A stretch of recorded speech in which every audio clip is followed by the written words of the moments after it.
আসসালামু আলাইকুম। দেখেন আমার কবুতর বাড়ির ভিতরে খাইতেছে।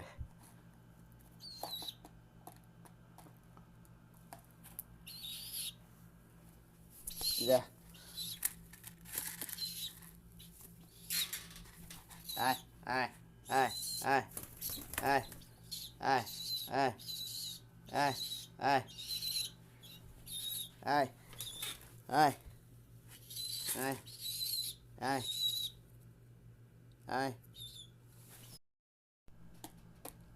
আসসালামু আলাইকুম। দেখেন আমার কবুতর বাড়ির ভিতরে খাইতেছে।